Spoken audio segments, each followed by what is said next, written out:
Bismillahirrahmanirrahim. Assalamualaikum warahmatullahi wabarakatuh. Alhamdulillahirabbil alamin wassalatu wassalamu ala nabiyyina Muhammadin wa ala alihi wa sahbihi ajma'in. Asyhadu an la ilaha illallah wahdahu la syarikalah wa asyhadu anna Muhammadan abduhu wa rasuluh. Bapak-bapak, ibu-ibu, jamaah yang dirahmati Allah, puji syukur kita panjatkan kehadirat Allah Subhanahu wa taala yang melimpahkan karunia yang tidak terhitung jumlahnya, di antaranya nikmat iman, Islam dan kesehatan, sehingga pada petang hari ini kita bisa melaksanakan salat maghrib berjamaah dan hadir dalam majelis ilmu. Salawat dan salam semoga terlimpah kepada suri tauladan kita Nabi Muhammad sallallahu alaihi wasallam dan kepada seluruh keluarga beliau, kepada para sahabat, tabi'in, tabi'ut tabi'in serta umat beliau hingga akhir zaman. Bapak Ibu yang berbahagia, kita lanjutkan kajian kitab Safinatun Najah yang insyaallah pada petang hari ini kita masih berada di dalam babuz zakat atau bab tentang zakat. Pada kesempatan yang lalu sudah sebagian kita bahas harta apa saja yang wajib dizakati. Ya, ada 6 harta yang wajib dizakati. Dan yang sudah kita bahas adalah pertama berupa hewan ternak. Ya, hewan ternak ini hanya dari 3 jenis hewan, yaitu unta, sapi, dan kambing. Kemudian yang kedua adalah benda mulia. Yang dimaksud di sini adalah emas dan perak, termasuk di dalam hal ini juga adalah mata uang, karena mata uang disepakati oleh kaum muslimin dan seluruh ulama sebagai pengganti alat tukar barang, yaitu emas dan perak di zaman modern. Kemudian pada harta yang ketiga yang kemarin sudah kita bahas adalah berupa pertanian. Pertanian ini yang wajib dizakati hanya pada 2 pertanian saja atau 2 hasil tani, yaitu buah-buahan dan biji-bijian.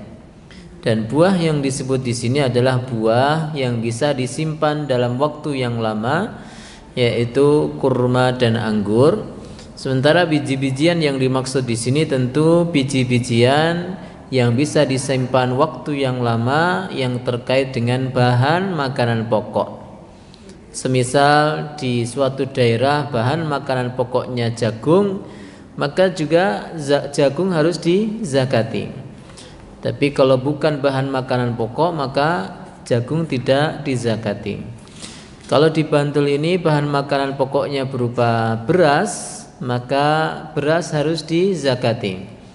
Di Eropa sana misalnya ada pertanian berupa gandum, maka gandum wajib dizakati. Zakatnya adalah jika airnya tidak dengan membeli, ya, irigasinya tidak dengan membeli, maka 10%. Tapi kalau dengan membeli, yaitu dengan mengeluarkan uang untuk mendapatkan air yang mengairi sawahnya, maka zakatnya cukup 5%. Ini adalah pembagian zakat dari pertanian. Kemudian pada malam yang mulia ini kita bahas yang berikutnya adalah harta yang wajib dizakati adalah amwalut tijarah atau harta yang diperdagangkan. Apa maksud dari diperdagangkan? Yaitu seseorang membeli harta atau membeli barang tersebut dalam rangka untuk dijual kembali atau untuk mengambil keuntungan, baik keuntungannya berupa uang atau dengan benda lainnya. Ya, jadi di sini yang disebut perdagangan adalah ketika jenengan membeli suatu barang dengan niat barang itu mau dijual kembali.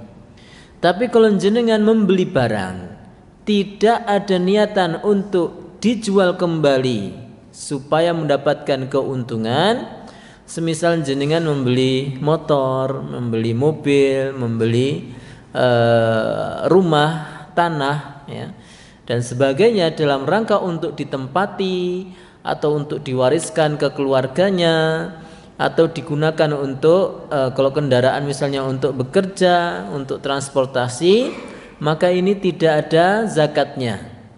Jadi Bapak Ibu perhatikan benar dalam pembagian ini, yang membedakan bukan barang yang dibeli, tapi yang membedakan adalah apa?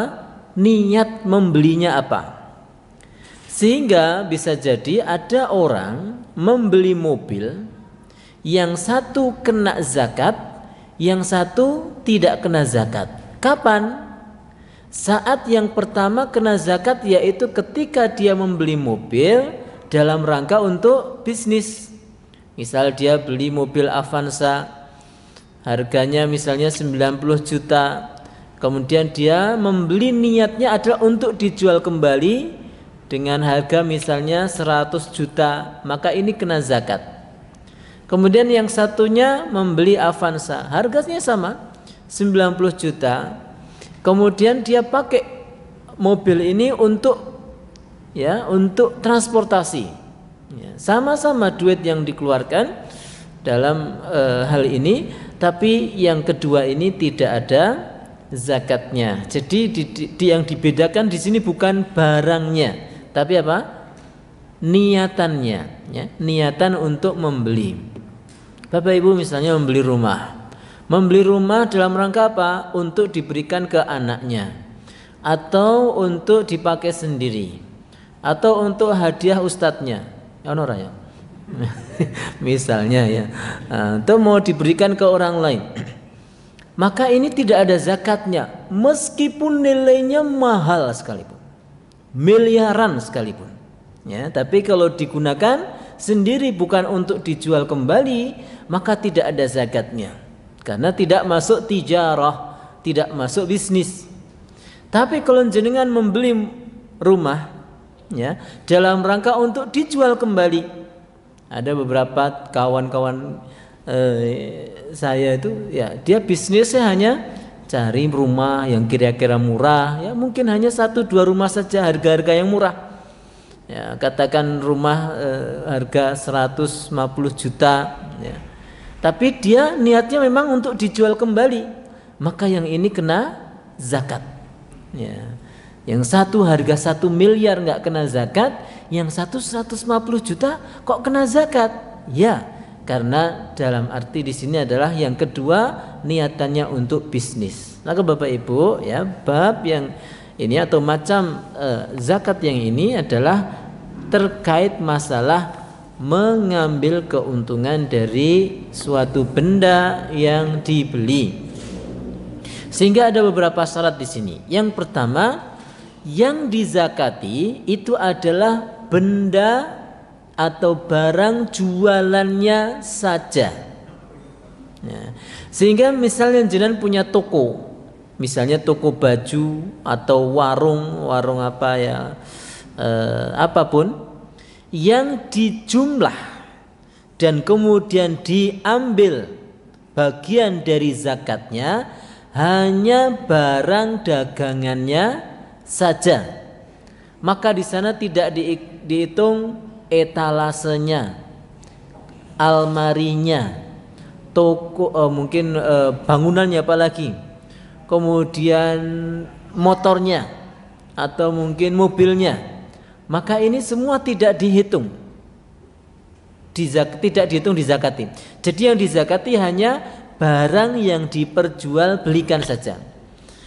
Ya, ini syarat yang pertama. Kemudian yang kedua adalah barang itu niatnya memang untuk jual beli, untuk bisnis, Sehingga misalnya katakan misalnya saya berikan contoh aja yang dekat sini, misalnya apa sini mungkin swalayan mulia misalnya. Pemilik mulia ini dia harus membayar zakat dari mana? Dari total nilai barang yang diperjualbelikan saja. Bajunya, sepatunya, mungkin makanan-makanan yang ada di dalamnya, di mana makanan dan barang-barang itu miliknya sendiri. Di total, katakan misalnya totalnya 500 juta. Kemudian ditambah ada barang-barang titipan, karena saya dengar katanya supermarket itu kebanyakan barang-barang titipan. Yang dinilai dari barang titipannya bukan nilai barang, tapi apa? Keuntungannya. Misalnya ada orang titip keripik di situ, harga 10.000, maka yang dihitung yang dia akan dizakati ada untungnya. Misalnya untungnya 2.000, maka 2.000-nya kali sekian keripik. Faham betul? Ya, jadi perhatian Bapak Ibu, yang dinilai hanya barang yang diperjualbelikan. Sementara tokonya, kemudian mobil-mobil berapa puluh pun mobil yang ada di situ yang dipakai oleh karyawan, kemudian nilai investasi berupa mungkin bangunannya dan sebagainya tidak dihitung untuk dizakati. Maka Bapak Ibu rahimakumullah, ini yang syarat yang kedua, yaitu ada niat untuk dijual belikan. Kemudian yang syarat yang berikutnya adalah, ini yang paling penting, yaitu barang ini sudah atau jual beli ini sudah berlangsung selama setahun penuh. Selama setahun penuh. Jadi kalau jenengan baru buka toko 1 bulan, 2 bulan, 3 bulan, 4 bulan, 5 bulan, sampai 11 bulan belum dizakati. Zakatnya kapan? Kalau sudah 12 bulan. Ya, 12 bulan. Nah, maksud setahun penuh adalah ketika barang ini dari awal tahun sampai akhir tahun tidak ada perubahan niat dari pemiliknya untuk dijual belikan. Paham betul? Misalnya ada orang punya mobil, beli awal untuk dipakai sendiri, maka belum dihitung awal tahun. Setelah mobil ini dia pakai selama 3 bulan, kemudian ada kawannya yang kemudian mengajak berbisnis, bang kita jualan mobil yuk. Ya, untuk awalnya modalnya coba mobil ente dijual. Maka ketika dia mengatakan oke, ya, maka dihitunglah dari situ, dari bulan ketiga sampai bulan ke-12. 12 tambah 3 berarti bulan ke-15. Itu contoh. Atau kalau ada seseorang yang merubah niat di tengah tahun, awalnya mau untuk bisnis, kemudian di tengah tahun berubah niat, misalnya beli rumah, maunya untuk dibisniskan. Berjalan setengah tahun, omahe ora payu, iya ora payu omahku. Nah, terus kemudian dia merubah niat, wis lah, ora tak dol meneh lah omahku ora sida tak dol. Ya, kemudian dia mungkin dah ini daripada nganggur tak pinjamkan untuk rumah tahfidz misalnya, atau udah ini biar digunakan atau misalnya digunakan untuk saudara misalnya. Maka di situ kemudian berganti bulan, misalnya berganti bulan baru niatan, wah dijual aja lagi lah. Ada teman yang menanyakan, baru dihitung bulan yang berikutnya. Jadi setahun ini full tidak ada perubahan niat. Sehingga Bapak Ibu rahimakumullah, ini dalam masalah tijarah ini benar-benar tergantung dari niat dari pemilik barang. Harus setahun penuh dia ada niatan untuk menjual barang tersebut atau membisniskan barang. Tapi kalau menjual untuk menutup kebutuhan beda loh ya. Jadi menjual untuk mengambil untung.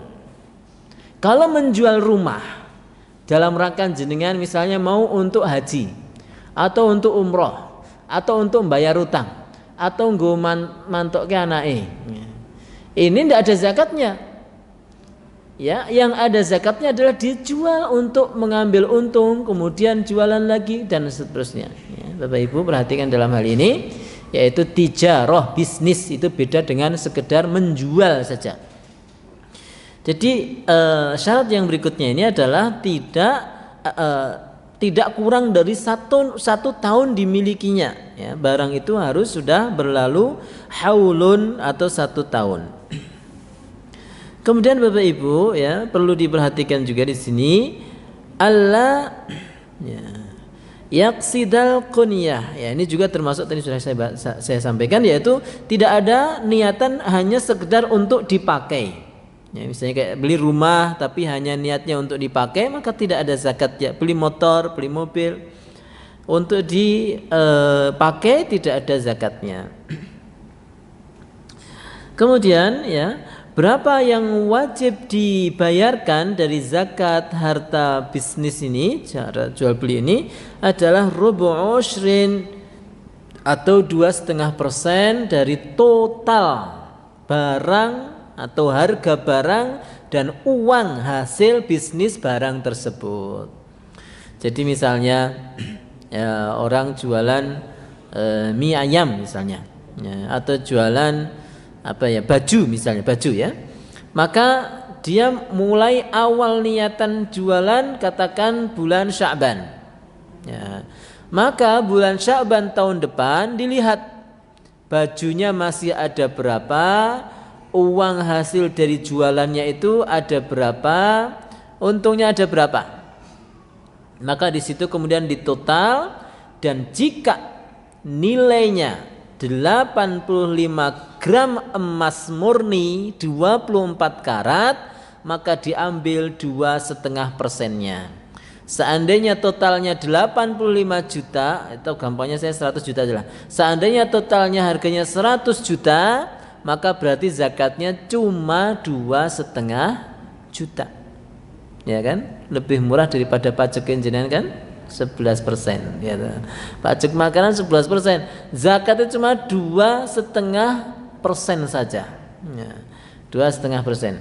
Maka Bapak Ibu rahimani wa rahimakumullah, dalam hal ini ya haulun ya dalam zakat bisnis ya itu berbeda ya dengan zakat pertanian. Kalau zakat pertanian adalah saat panen ya, kalau setahun panennya 3 kali ya berarti 3 kali zakat. Tapi kalau bisnis cukup sekali saja atau sekali dalam 1 tahun. Kemudian jemaah yang dirahmati Allah Subhanahu wa taala, bagaimana kalau jualan rumah? Bagaimana menghitungnya kalau jenengan para kontraktor? Kontraktor itu kan dia menjual rumah sesuai pesanan, dan biasanya belum ada rumahnya, ya, belum ada rumahnya, dan kemudian ketika dipesan baru dibangunkan, gitu. Jadi misalnya jenengan mau menjadi kontraktor, maka ngitungnya gimana? Ngitungnya adalah awal tahun itu dari nilai barang yang dipakai untuk membuat rumah itu. Misalnya rumah ini menghabiskan semen berapa, pasir berapa, kemudian batu berapa, biaya tukang berapa. Jadi modal awal ya. Jadi bukan langsung, biasanya kan orang jual rumah kan harganya katakan 200 juta misalnya. Maka bukan harga 200 jutanya yang dihitung di awal tahun, tapi dari berapa? Dari modal membuat rumahnya itu berapa? Plus tanahnya tentu ya, plus tanahnya. Katakan misalnya ternyata modalnya 100 juta. Ya, 100 juta. Dihitungnya dari itu. Kemudian berlalulah selama 1 tahun. Jebule omahe urung payu-payu. Ya, tapi sudah punya niatan untuk menjual, maka tetap wajib membayar zakat 2,5% dari mana? Dari modal 100 juta, bukan dari 200-nya juta. Ya, jadi 100-nya juta. Kemudian tahun berikutnya ternyata rumah ini laku di tahun berikutnya. Lakunya berapa? 200 juta. Maka tahun berikutnya ya, maka membayar zakatnya 2,5% dari 200 juta. Sehingga Bapak Ibu perhatikan benar para kontraktor. Pertimbangkan harga jual tanah, jual rumah dengan zakat yang harus jenengan bayarkan, bukan hanya pajaknya ya. Zakat dipertimbangkan ya. Karena dalam agama ini tidak ada batasan dalam mengambil untung. Ya, misalnya jenengan modal 50 juta mau dijual 200 juta atau bahkan 200 juta boleh enggak? Boleh saja. Selama tidak mengganggu ekonomi kaum muslimin. Artinya dalam hal ini selama tidak kemudian membuat kelangkaan barang. Misalnya kayak yang enggak boleh itu yang namanya monopoli seperti BBM. Ya, memborong semua barang, memborong semua BBM supaya menaikkan, supaya harga bisa dinaikkan, yang enggak boleh. Ya, misalnya solar diborong semua sehingga di pasaran nggak ada solar, kemudian dia jual dengan harga berkali-kali lipat. Nah, ini yang nggak boleh. Tapi kalau menjual barang di tempat lain ada harga, katakan jual rumah, jenengan jual rumah 200 juta. Ada orang lain menjual rumah 50 juta dengan mungkin bentuk yang sama dan mungkin lokasi yang sama, boleh nggak? Boleh saja, selama yang beli ridho. Ya, selama yang beli ridho. Ya, jadi dalam hal masalah mengambil keuntungan, perhatikan bayar zakat atau zakat yang akan kita bayarkan nanti. Maka jemaah yang dirahmati Allah Subhanahu wa taala, ini dalam hal ini tentu bisa dikatakan hampir semua di zaman sekarang ini para bisnismen, para bisniswoman itu suka lalai dalam membayar zakat tijarah. Ya, zakat. Saya coba Bapak Ibu, misalnya orang jualan mie ayam ya, saya contoh sederhana aja ya. Saya pernah tanya seseorang yang jualan mie ayam, saya iseng aja, warungnya biasa kecil cuma ya kebetulan rame. Pak pinten sedinten telase, beliau mengatakan, "Nggih alhamdulillah Mas, angsal 300 mangkok." Itu warung biasa loh ya. 300 mangkok. Katakan satu mangkok 10.000 dengan minumnya ya. 10.000 kali 300 berarti satu hari 3 juta. Kali 30 hari maka 90 juta. Ini satu bulan aja dia sudah kena nisab itu ya. Kali 12 bulan 1 miliar Pak. 1 miliar. Oke lah kalau kadangkala ada libur, katakanlah bagi 2 wis elele bagi 2. Maka setahun 540 juta real Pak di Bantul, saya tanya itu ya, dan membayar zakat para ora beliau ya. Karena kadang ada beberapa orang yang penampilannya itu sepertinya orang miskin tapi penghasilannya ngluwi wong sugih.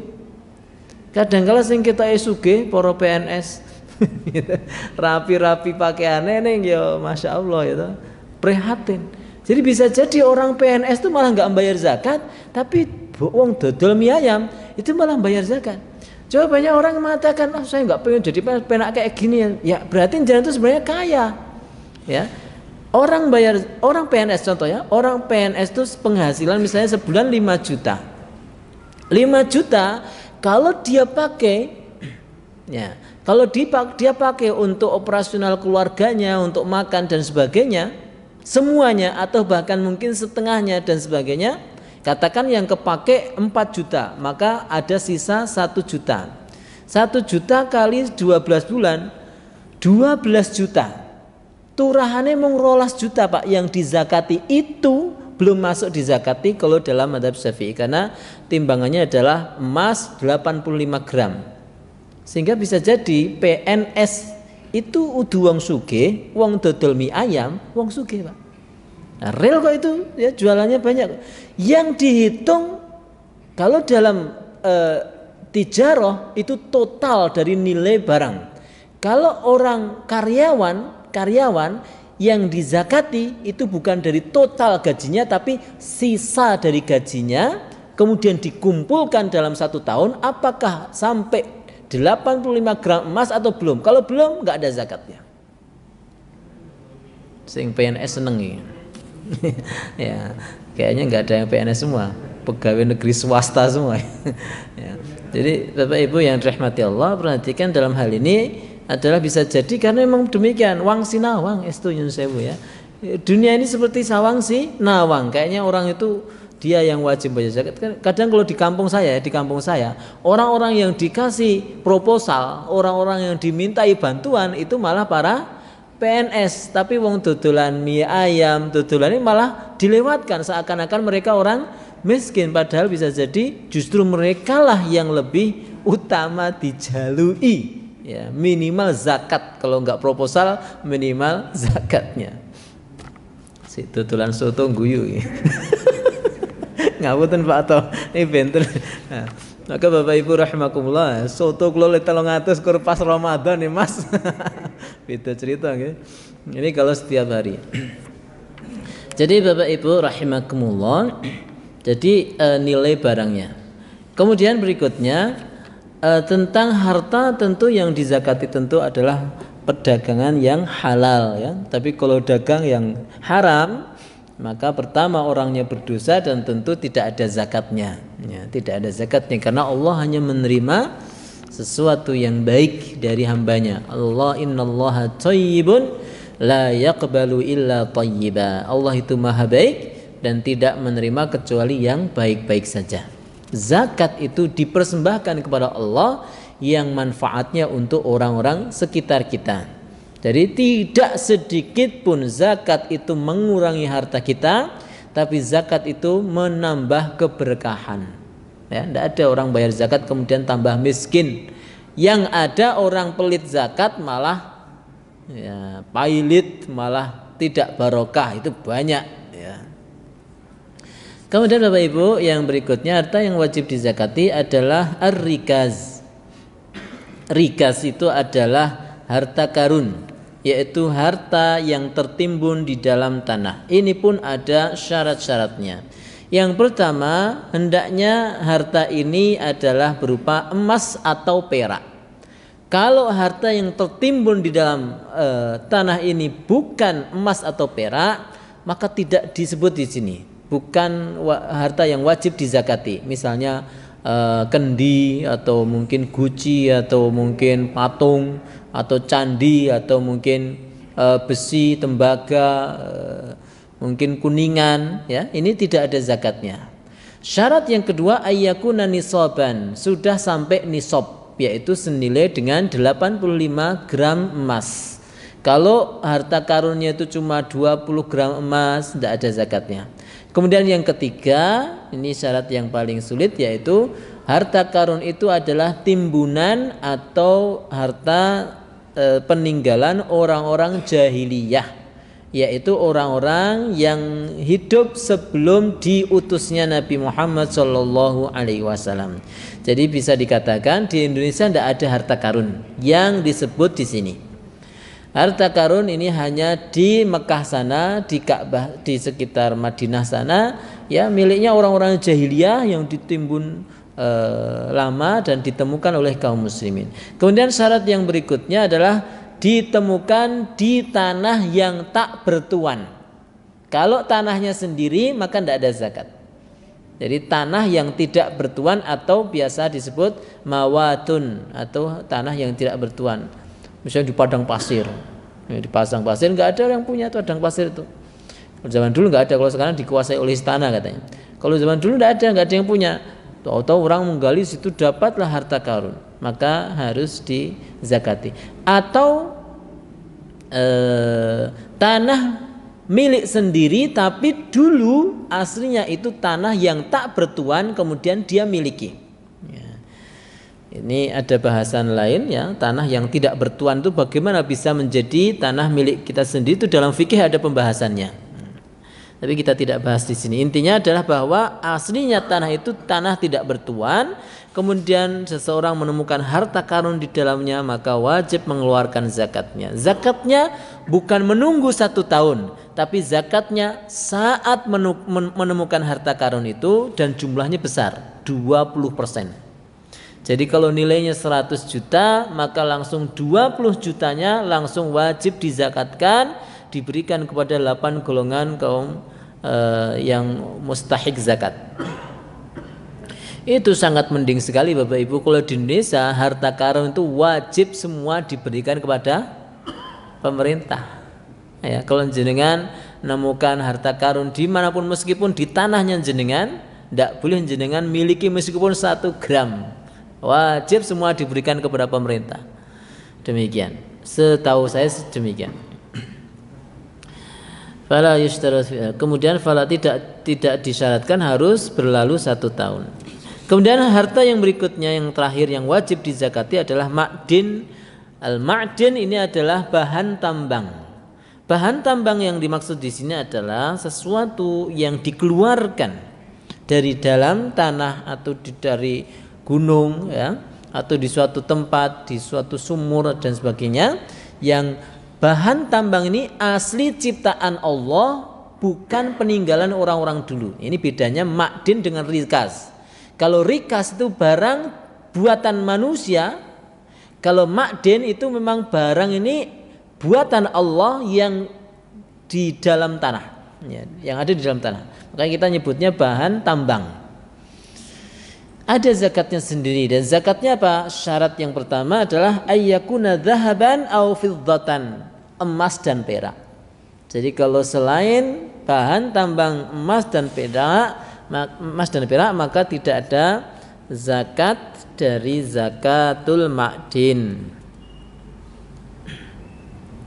Kemudian yang kedua adalah hendaknya sudah sampai 1 nisab, yaitu 85 gram emas. Jadi kalau itu jenengan nambang terus dapatnya cuma 20 gram, ya, maka itu tidak ada zakatnya.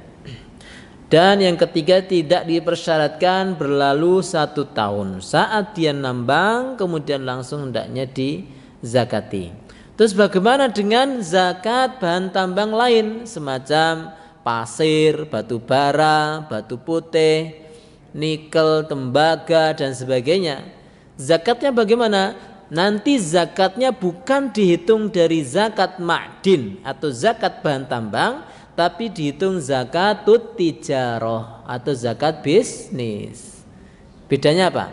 Kalau zakat ma'din mengeluarkannya adalah saat menambang, kalau zakat tijarah adalah menunggu 1 tahun. Nah, jenengan yang punya tambang pasir aja seneng dhisik. Ya, tadi dibilang tambang pasir enggak ada zakatnya. Iya, enggak ada zakat tambang, tapi dia ada zakatut tijarah, yaitu dikumpulkan selama 1 tahun. Kalau hasil dari penjualan pasir itu sampai 85 juta atau 85 gram emas misalnya, maka dia setahun sekali wajib mengeluarkan zakat 2,5%. Demikian. Di Indonesia ini Masya Allah ini Bapak Ibu kalau dengar berita ya atau ya info-info itu, Indonesia itu semua ada bahan tambang di Indonesia. Ini negara yang Masya Allah, Allah berikan karunia yang begitu banyak untuk kita semua ya. Cuma sayangnya untuk cipratani terus ya, pribumi ya. Di Indonesia itu ada ya tambang apapun yang bahkan katanya di luar negeri nggak ada, di Indonesia ada. Dan saya perhatikan Bapak Ibu, negara-negara kaum muslimin dimanapun itu kaya raya.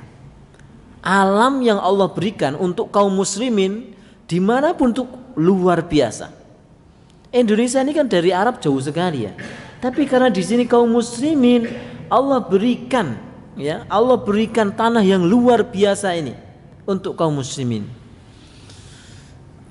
Jangankan di Indonesia ya, di Afrika ada beberapa negara-negara di Afrika yang lain itu begitu keringnya, tapi negara-negara kaum muslimin di Afrika itu kadang ditemukan di sana gasnya, ditemukan di sana ada minyaknya atau mungkin produk-produk pertaniannya yang luar biasa. Cuma tadi salah kelola. Jadi bukan salahnya Allah ya, di sini memang salahnya manusia itu sendiri yang tidak mau mensyukuri nikmat Allah itu dengan sebaik mungkin. Misalnya Qatar ya, coba yang terakhir ya, Qatar bagaimana negara ini ya 70 tahun atau 19 7 bulan yang lalu baru merdeka. Ya, baru berapa umurnya itu kalau umur 70 berarti baru 50-an tahun, lebih tua Indonesia daripada Qatar. Yang saat itu orang masih berkendara unta, masih pokoknya sangat miskin sekali. Sekarang berubah total luar biasa. Gara-gara apa? Gara-gara ditemukan di sana sebuah gas, yang gas itu bisa diekspor dalam bentuk padat, dalam bentuk cair ulam seperti apa. Intinya bagaimana Allah memakmurkan Qatar ini dengan bahan tambangnya dan dikelola oleh manusia atau kaum muslimin di atasnya dengan benar. Bagaimana Saudi misalnya lah, bagaimana Saudi yang kalau jenengan pernah umrah atau haji ya, di atas atau di tanah di atas Saudi kering kerontang, koyo ora ono apa-apa, seakan-akan orang itu nggak bisa hidup di sana.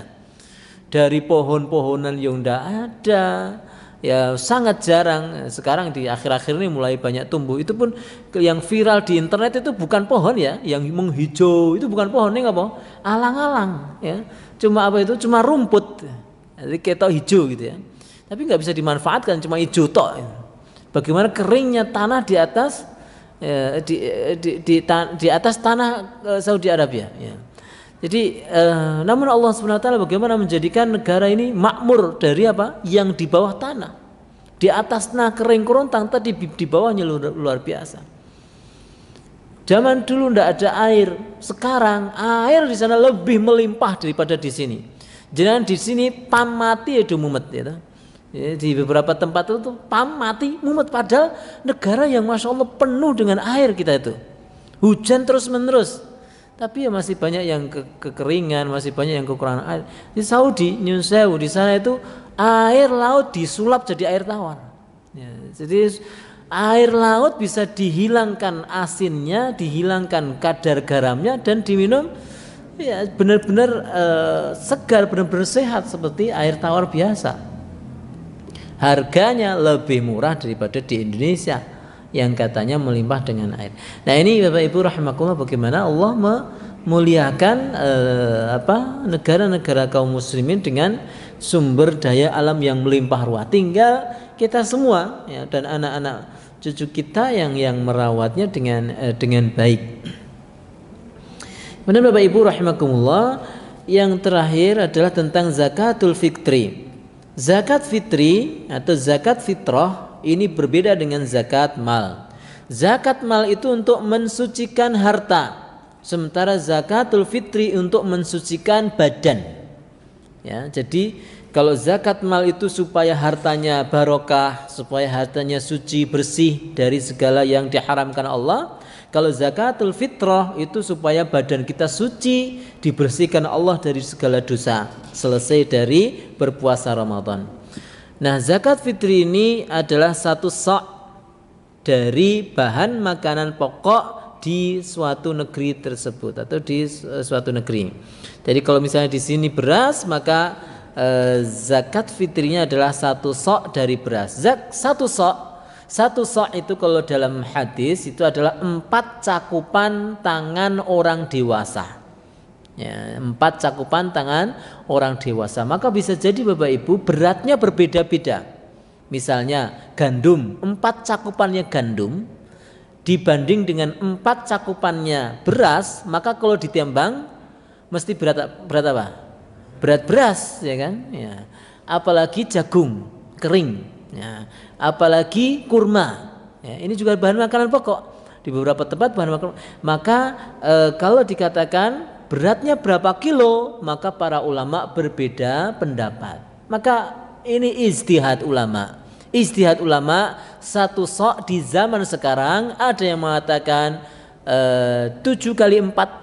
Ya, berarti 2,8 kilo, berarti satu cakupannya itu 7 ons kali 4 berarti 2,8 kilo. Ada yang mengatakan 2,6 kilo, ada yang mengatakan di Indonesia 2,5 kilo, ada yang mengatakan 3 kilo. Sehingga kalau 3 kilo satu cakupannya dihitung kira-kiranya 7,5 ons. Sehingga kalau dikali 4 menjadi 3 kilo. Maka Bapak Ibu monggo jenengan mau berzakat fitrah nanti berapa? Kalau mau memakai pendapat yang paling hati-hati ya 3 kilo. Ya, jadi satu soknya 3 kilo. Tapi kalau mau pakai pendapatnya Majelis Ulama Indonesia ya 2,5 kilo.